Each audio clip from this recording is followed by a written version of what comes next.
These are good days. Everything is going good with everything. 'Cause these are good days. Going good with everything. It's going good with everything. I know that because these are good days. Everything is going good with everything. 'Cause these are good days. Good days. Good days. Welcome to These Are Good Days with Leanne Miller and Matt Barris. Well, Matts, we've just experienced this afternoon a little bit of Miller time. Oh, it is total Miller time. It's so stressful for me. Oh, I was like, And I know better. listen. You have the cutest little studio down here, and you've just been like taking notes and doing research. And I just had a couple things I had to do before I got here. I think Is it BMV or DMV? I had to go there. I had to go to that place. we need to give the full picture. Because we said, hey, let's schedule a time to do recording. And then we said, oh, let's do some brainstorming before, and then we'll record. Yeah, that was such a good idea. That was your idea. We did some brainstorming. Yeah, we so ate good. at Mariola. Oh, That's actually part of my good day. Yeah, in Worcester. I know. It's so good. We sat on the patio. Mariola, if you are listening, you should sponsor us because we love you. we love chicken parm. You had the Alfredo. I had Alfredo with It was shrimp. creamy and delicious. Yeah. But listen, so we decided, Yeah. hey, we're gonna record this afternoon. Let's meet first. And you said, hey, before I come and record at your house, I need to go to the DMV. What? The Department of Motor Vehicles. Who in the actual heck does that to someone? That is like the most notorious long errand ever. It's not like I need to run to the bank. It's not like no, it is the actual, like in the Disney movie Zootopia, all the workers at the DMV were sloths as a joke. Because it's They the are in most notoriously slow place. No, not in Worcester. No, they're not. Our But local listen, DMV is amazing. But I have And the something to women say. in there are amazing. No, this is going to trump what you're saying. Okay. They do so much online now, and if you would figure this out, I know. I'm just not that generation, Matt. but you can learn. I could learn. You're right. I could turn over a new leaf and get online and I try know, to but get you're my 55. Yeah, it's hard. But I think you can do it. I love your faith in me. trust you. I love your faith in me. What's your good day? Well, that was part of my good day, even though it was rough. We just had a really great meal. did. We had a great server. We had a great discussion. We had a great patio time. Yes. It was good. Like we talked in summer things last week about eating outside. Yeah. And it is a great time to eat outside in Ohio. It's exactly what we did. know. We ate on the very patio we talked about. We live the podcast. We do. So if you think we're fakers, you are wrong. We live it out. Yeah, one of my friends said to me not long ago, they're like, oh, are you doing that for the podcast? Or are you doing that because of the podcast? I'm like, wait, what? Like, but the podcast is literally Is our life. Is what we are. We like, live what we first, do. then Like, we talk yeah, about it. We don't talk about it and then live. It's so It has to true. be It's the so true. It's overflow. Oh, your good day was good. Yeah, it okay, was good. my good day has to do with why I went to the DMV. Some people, do they call it the BMV? The Yeah, Bureau of I think it's it can be both. interchangeable. Okay, interesting. I wasn't positive about that. Yeah. You could Google it. Yeah, on Google. So I got together with a dear girlfriend of mine from high school, from my senior year of high school. Shout out Diana Ritchie. Diana Ritchie, if you are listening. She actually is a producer for the adult cartoon called American Dad. Yeah, and you know what? It's naughty. It's a little naughty. I actually think, Diana. Diana, I think you should make characters after us. Yeah, I Just think saying, you if should. you're Diane. listening. I think we would make really good American Dad cartoons. Anyway, she's so bright and wonderful and just absolutely a joy to be around. And we went to a local place for lunch called The Leaf.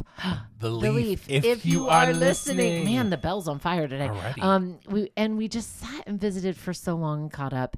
And then we took my little Volkswagen convertible Bug with the top down. We decided to go get manicures. It was so Miller time, last minute fun. We weren't planning on it.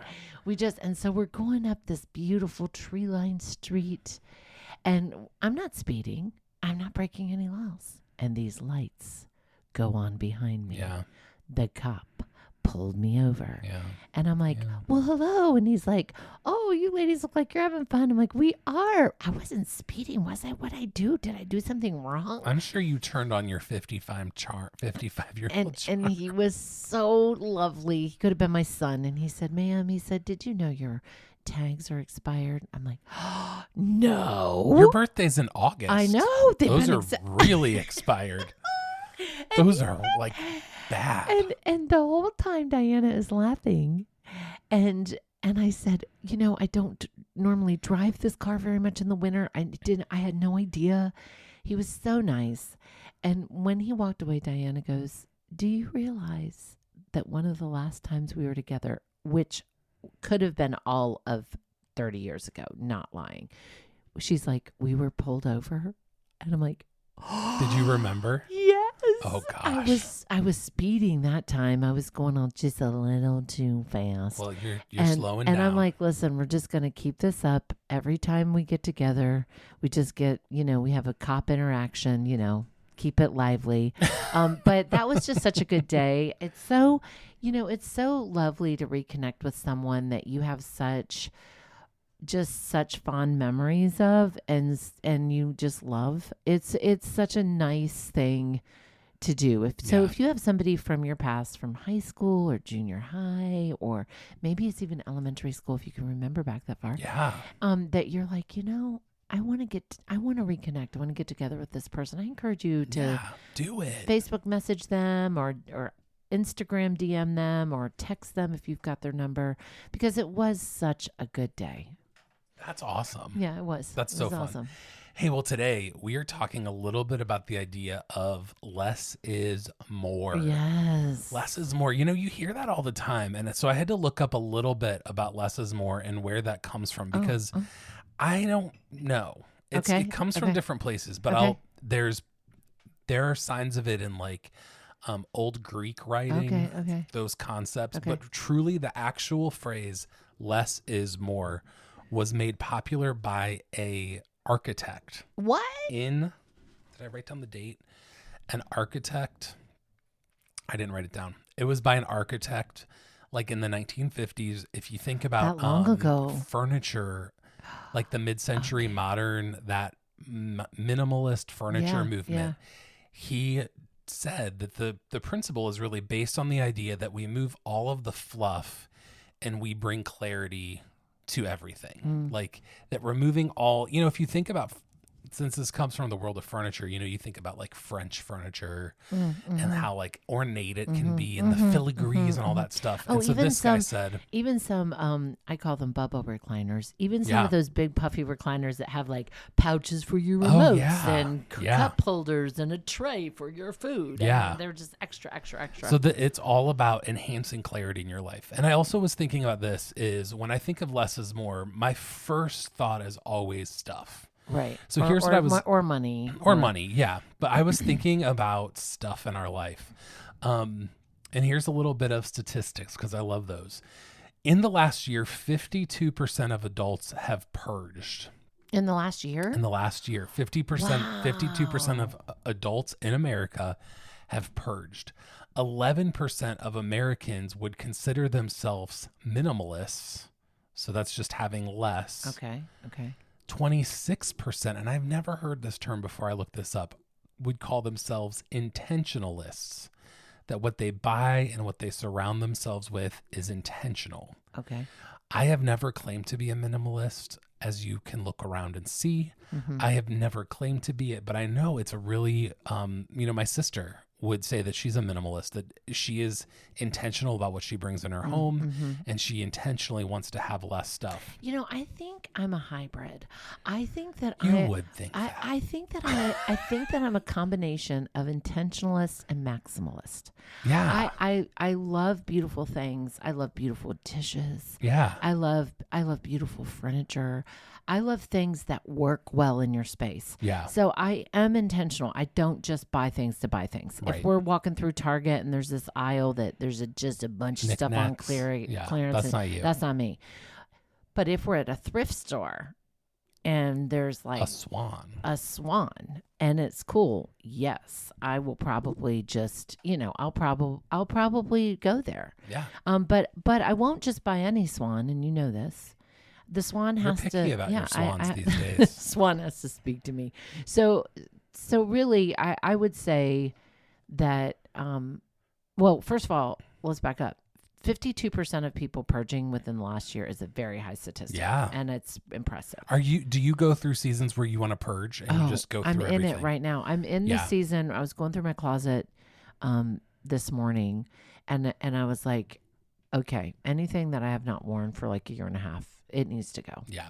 Yeah. So I am kind of feeling that way a little bit right now. And I think maybe summer might have something to do with that too. Totally. Listen, we get really hygge in the winter. We love like cozy. Like I don't want a project. I just want to read. I just want to sit by the fire. So I get that. And I think this is the season where we purge. Right. For us, it's similar. It's summer, but it's because we have more time. Right. We have more time to go through things. We are pulling stuff out. We're packing for vacation. So we're like, oh, you haven't worn this since last summer or whatever. Okay, listen to this. In regards to how often Americans purge, 9% of Americans purge monthly. That's a lot. I don't to me. I don't purge monthly. 39% of Americans purge 2 times a year. And 10% of Americans would say they never purge. Well, I would say Never, that I was an area purger. Like I purged areas of my house when we lived in Walnut Creek, but we had a big basement, so it was so easy to be like, I'm not sure what I want to do with that, so just put it in the basement. And let me tell you,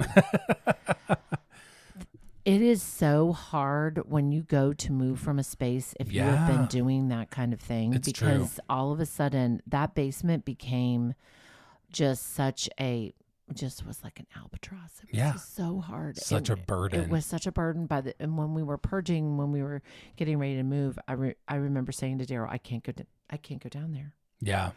How long did it take you to work on the basement? Well, and then what Daryl did, he, in his just quiet, just methodical way, he said, I'm going to start bringing stuff up from the basement for you to start going through. No, that's wise. And so he would bring 2 or 3 totes or 2 or 3 boxes or 2 or 3, items upstairs. And that's how we got it done. Yeah. And because when I would go down and see the full picture, it would just overwhelm me. Yeah. Our friend Wilma, we still laugh about this because when you go to her house at Christmas time, almost so much of the Christmas decorations are from my house in Walnut Creek.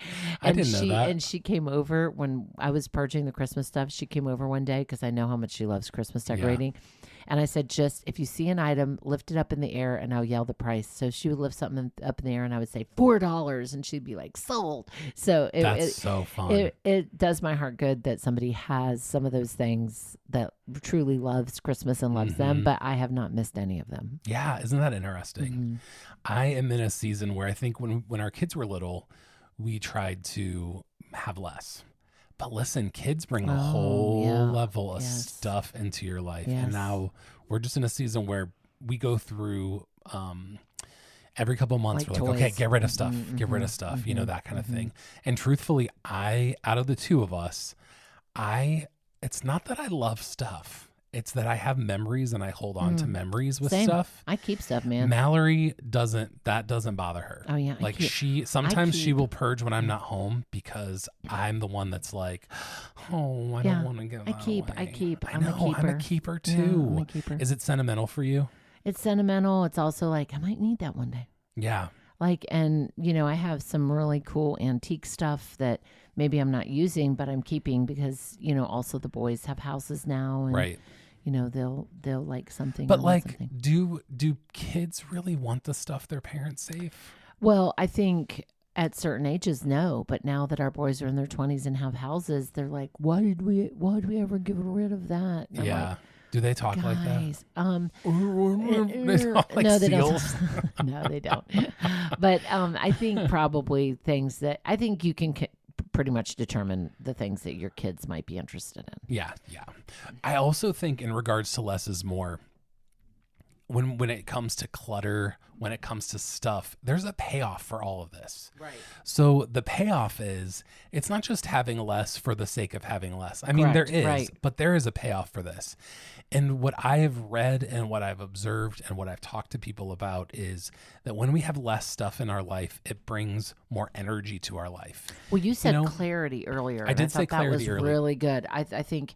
I think for me, once we purged that house in Walnut Creek, now you know what a big deal that was. Oh, I know. It took a year. It was big. But once that happened, boy, do you feel lighter. Absolutely. And your brain doesn't feel quite as harried or something or full. Right. It's just a lighter feeling. You feel good afterwards. Right. And also the feeling of those items are getting a second life if they were just sitting somewhere in a corner. That's true. And I think too, when it comes to that, it's, for me, the more stuff I have, the more stuff I have to manage, the more stuff breaks, then I need to fix it. Right. You know, all that stuff, it just adds more and more to your life. And so I think when we have less stuff, really, it relieves our stress and anxiety.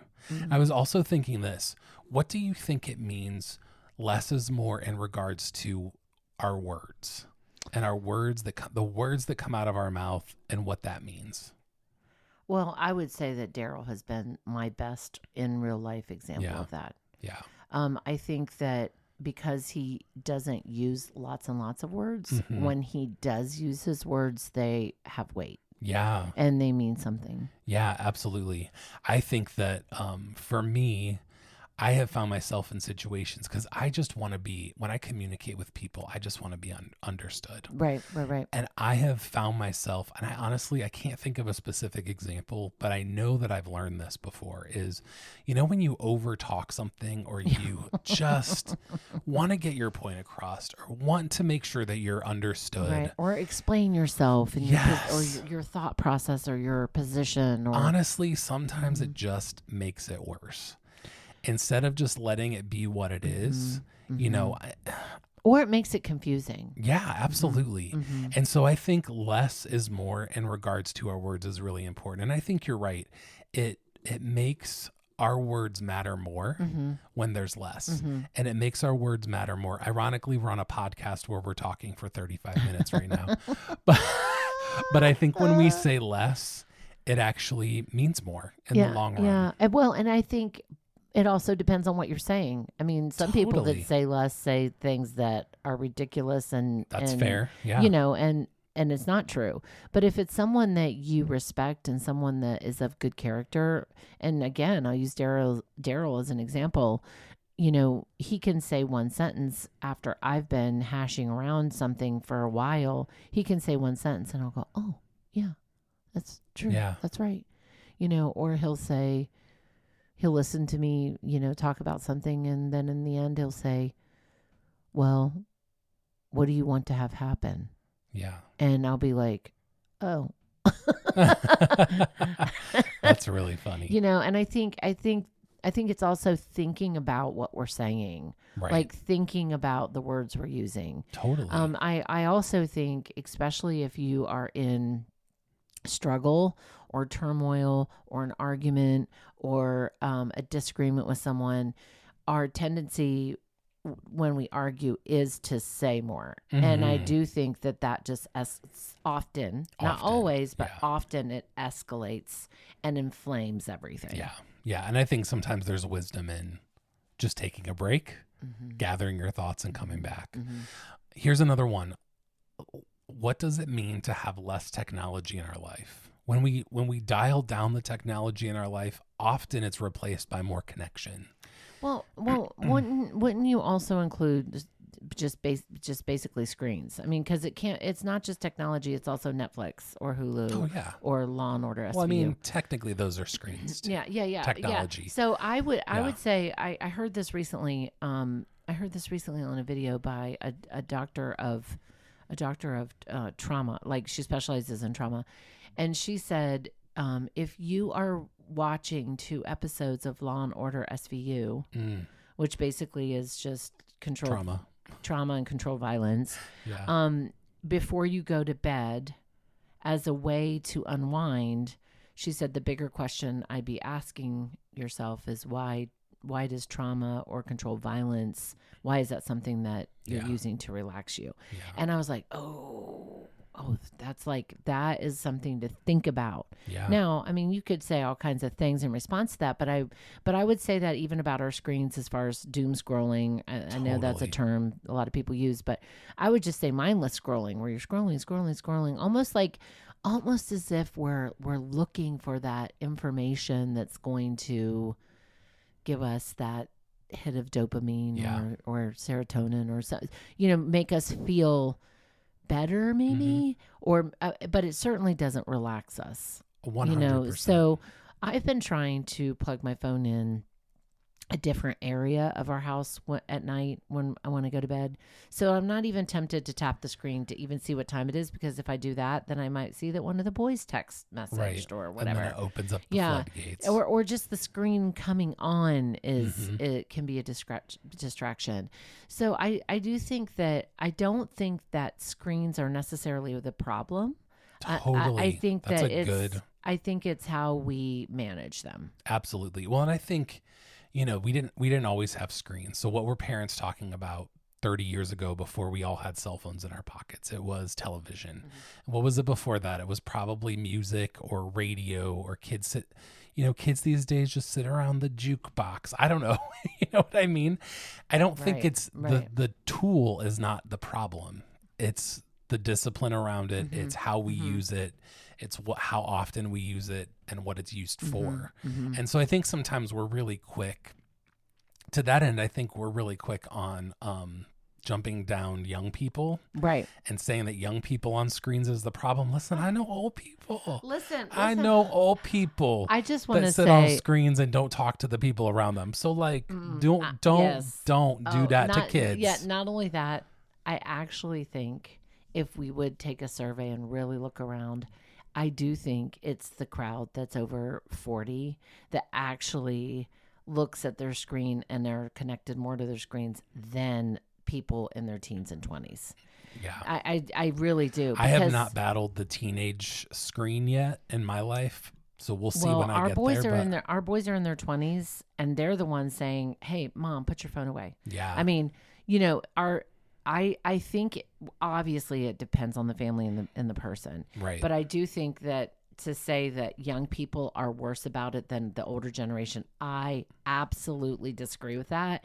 In fact, I think younger people have much better phone etiquette than older people, and screen etiquette than older people. I've been in bathrooms where I'll be hearing like a YouTube video in the bathroom. Same. Or someone will answer their phone on speaker in the bathroom or in the grocery store and walk around on speaker. I know. Now listen, if you're hearing impaired, of course that's a whole different thing, right, and it's a very small percentage of people. Right. But I just think that phone etiquette is a thing that sometimes the younger generation gets a bad rap. I really think the older I've seen it, I've witnessed it, I've been totally around agree. It. The older generation is just as guilty of it, and maybe lack. Because my generation and older, and I would even say 40 and older, we weren't raised with the telephones and learning, what is really like the proper etiquette, where kids now in their, early 30s and their 20s and even in their teens, know better what is more acceptable, and really not to answer their phone in the public bathroom. Like, hey, okay, yeah, the lettuce would be in the outside garage. Just no. Yeah. I know. I don't understand that one either. But I think in regards to technology, and I've said this a couple episodes ago, is with our kids, I think it's easy to, with the less is more approach, is to say none to the technology, to say no technology at all. And I'm of the opinion that technology isn't going anywhere. So I have a really short window of time to navigate it alongside my children, where I do have some control, instead of when they turn 18 years old, giving them a phone and they have access to anything on Al Gore's World Wide Web. And so right now we're in a season where we I'll be honest, our kids have tablets. They wake up in the summer. They go on their tablet at 7:00 when they wake up until mommy and daddy come downstairs. And it's a nice thing for them. Right. But are they on it all day? Absolutely not. No. So there's balance there. There's Right, balance to right, the force right, for sure. Right. So I think the less is more approach, it also just helps us reestablish our priorities. And I guess clarity is the best word. It brings clarity. I would say also with the less is more topic, when I think of stuff and I think of cars and I think of houses and I think of places, I do wish in many ways I could go back and rewind some of what we invested our money in when it came to, a bigger house and that kind of thing. Like I look at you and Mallory and I think, okay, stay here, stay in this house, and if you move, don't think you need a bigger house than you have now because you have everything you need right here. Totally. And then that sets you up for being more financially healthy later instead of just accumulating a bigger house and newer vehicles and all of that. It's true. Listen, I'm not very handy. I don't want a bigger house. That means more stuff is breaking. Daryl was talking the other day about the idea of building a house. And, I've always thought that the farmhouse that we would stay there. I'm fine if we stay there till we die. Totally. I love that place. But when he was talking about building a house, I've thought about it since. And I really think the only thing I would want to do is have a place very similar to what we live in now. Not a big place. I don't want more than 2,000 square feet. Yeah. And have it all on one floor. Yeah. And I would like a little bit bigger kitchen. Yeah. And I would like 3 bedrooms instead of just 2 bedrooms. Yeah. And I do have a bedroom area downstairs in the basement, and it works. It works fine. It's great. The boys actually fight over sleeping down there because it's always cool. And I think you can make do with what you have so often. If you have less, you can make a wonderful life with less instead of thinking that you have to have more. Absolutely. One little trick I always tell our boys, and I do it myself, and it's worked because all of us have older vehicles and all of us drive vehicles that have no payments. Yeah. And one of my tricks for being content in the vehicle you have is get it detailed. Make an appointment. Now it's going to cost you about $250 at a good detailer, but go to a good detailer, get it detailed, and you pick that vehicle up and you're like, I got a new car. New money. and I think there are ways that we can cultivate and till up contentment in our life without having to go buy the new thing. Absolutely. I think too, it just brings so much to our life because when we take some dial back, whether it's material items, technology, entertainment choices, all of that time spent on those things is replaced with something else. Now, the hope is that you replace it with something good. Maybe that's more reading. Maybe that's more conversation. Maybe it's going for a walk. Yeah. Oh. And listening to these good days. Now, don't step on my toes about exercise. No, never. Not me. But it always, all of those things, it reduces our time doing things that maybe aren't productive, and not in a productive way, like a taskmaster way, but productive in a stimulating our mind or our body way. Right. And I think when we replace it with the right things, or we replace it with good things, we really have an opportunity to truly change our outlook on life. The statistics show that it reduces our stress and anxiety when we have less is more in our life, less technology, when we have less stuff. Our anxiety, our stress really, really goes down. And so maybe there's an area for you that you're like, oh, I've been thinking about this and I need to dial it back. Think about it this week and figure out before you just, I always think of this with fasting, and I know this isn't identical, but I never understood the idea of fasting when you just give up something, because from what I understand about the view of fasting is that you're meant to replace it with something good. So whether, in the traditional view of fasting is often you give up a food item, but you're also meant to replace that with, often it's prayer is what's suggested.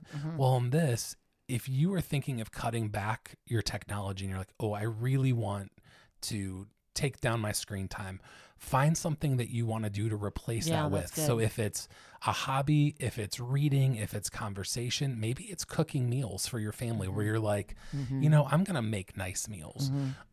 Or if it's exercise, if it's walking, whatever it is. Same thing with minimalism with our stuff is maybe you want to purge your closet and say, I'm going to take out all of these things that I haven't worn, and I'm going to buy one nice new pair of jeans that I know I'm going to wear. So I think sometimes it's helpful to have a replacement for whatever it is that you're taking away. That's good. I also think one thing less is more does, and this is going to seem obvious, and I know after this we're going to have to talk about food. Okay, is when we accumulate more, often it costs more money. And when things cost more money, it causes more stress because there is more bills. It's true. So when you start removing some things off of your plate or doing things a little bit differently as it pertains to wanting more, you will find there will be less financial stress. You landed the plane. That has been so true in our life. Yeah, there it is. Hey, let's talk about food. Let's talk about food. Aren't you going to sing it with me? Let's talk about food. I think we need to work on it. That's why I haven't joined. Maybe we get Charlie, who did our new jingle. Yes. Maybe we get Charlie to do a Let's Talk About Food. Yeah. That would actually be kind of a good idea. That would. Yeah, just have him do a little tiny blurb. Anyway, tell me what you have tried lately from Walnut Creek Foods or Walnut Creek Cheese that you're like, yes, this is so good. You want me to go first? Yes. Okay. Tell us. I went to Hilton Head not long ago with my childhood girlfriends, and I took some lovely things from Walnut Creek Cheese, and their gummies, anything gummy they have there, I agree, it's such good quality and it's soft. Yeah, my kids came home recently with those ones that are fruit shaped that are really shiny. Yes, and they're kind of 3-dimensional. 3D gummies. Literally, I feel like those could be displayed on a little knick-knack shelf. They're so they cute. Look like porcelain. Yes, but they're delicious. And they're soft. They're soft. Not as hard as porcelain. Listen, do not hand me a bag of gummies or a container of you gummies look mad. That are stale and chewy and kind of hard. Some people like them like that. Some people, listen, here's where I am with Walnut Creek Cheese right now. Walnut Creek Cheese and Market, Walnut Creek Foods. They make an incredible line of different mustards. We're in grilling season. So I love a good mustard on a burger. They have like a sweet and spicy mustard. I just bought one. I just bought their sweet and Sign spicy me one. Up Yeah, for so that. good. It's so good. So good. We are so thankful for our partnership with Walnut Creek Foods.